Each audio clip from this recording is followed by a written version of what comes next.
Welcome back to Somi's Chai and Chat episode number 3.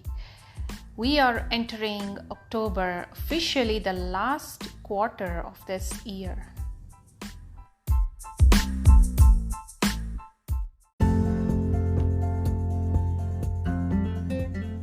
October is also a very special month for me because I will be getting another year gracefully older, and also one of my most inspirational figures.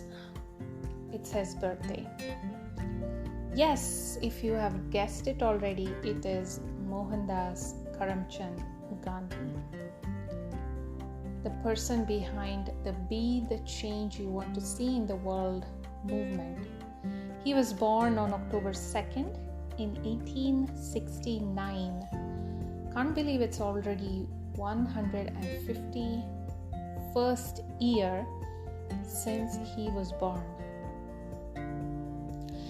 He is not only known as a person who was main change behind bringing Indian independence movement, but he is also known for his methodologies, mainly satyagraha or the ahimsa, the non-violence movement, which brought a big, huge change in the whole world, the way people see or want to have the civil rights movement that's brought into this world.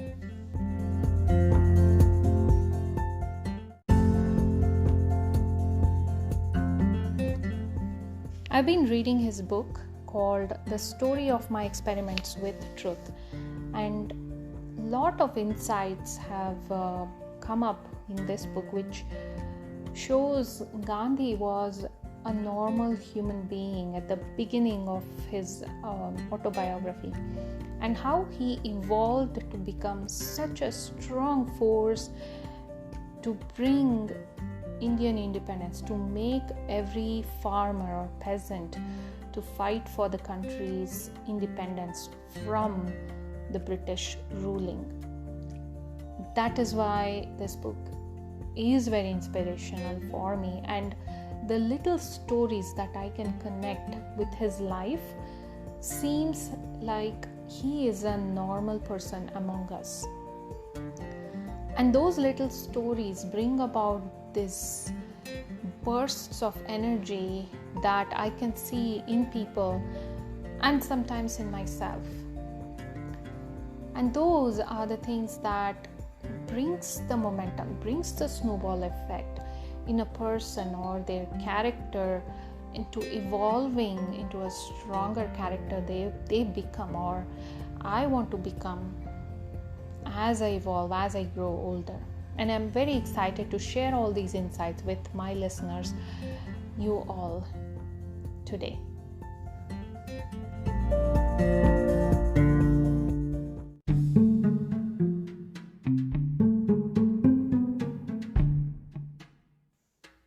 In one of the episodes, Gandhi mentions about how him and one of his friends decided to commit suicide.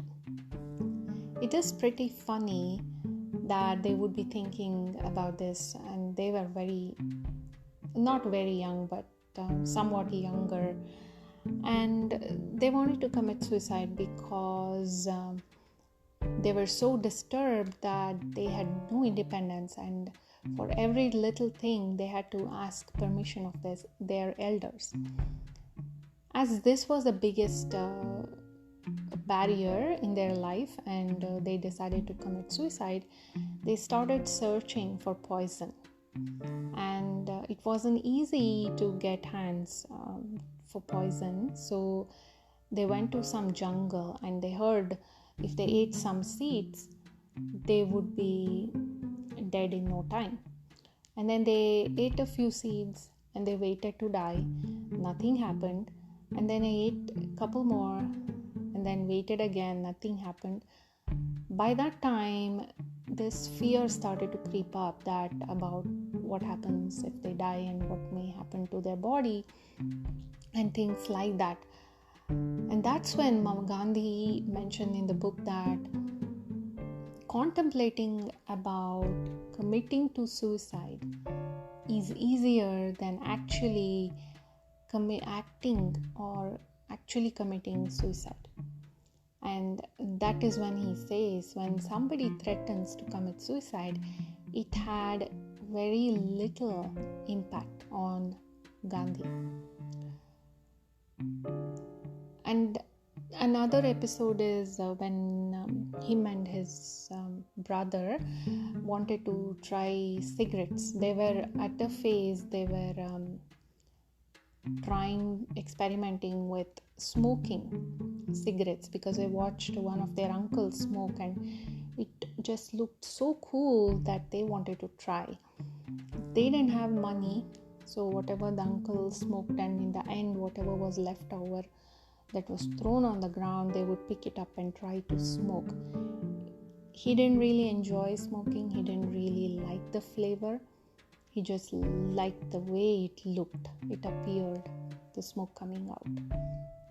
And he also goes on saying how he stole money to buy cigarettes, and that put a lot of confusion and concern in his mind, that he had to go and tell his father or confess to his father that he had stolen money to buy cigarettes.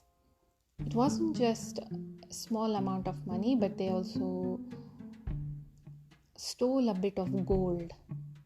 And this was, according to Gandhi, was one of the big game changer in the mindset. And when he confessed to his father,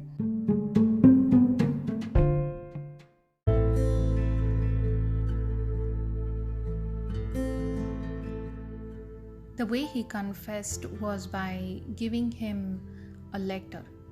And in that letter, he wrote about what he stole, why he stole, and expressed his confession. At that time, his father was bedridden and he was going through some illness. And Gandhi went and handed over his letter to his dad. His father took the letter. He had to sit up and sit down on the bed to read. And once he read, there was a pause in between. Gandhi was expecting that his dad would beat him up. His hands were trembling. He was shaking. Nothing happened. And when he looked at his father, he was crying. Teardrops were dropping like pearls from his eyes. That's what Gandhi mentions. And at that moment is when, for the first time, Gandhi realizes the power of ahimsa, that is non-violence. And that was the small seed that was put in Gandhi's mind by his father. And this story, when Gandhi shares in his book, we all can relate to this, because we all would have made mistakes that our parents have forgiven us for, or somebody else would have forgiven us for. And with this, I would like to end this episode with a thought about, think of a scenario when you went through something similar. You felt ashamed of a mistake you made, but the person whom you were expecting would get annoyed or irritated or frustrated with you, but they didn't do anything. They forgave you, and that was the biggest realization in your mind. Think of that scenario, and I will come back with more stories about Gandhi. Bye bye.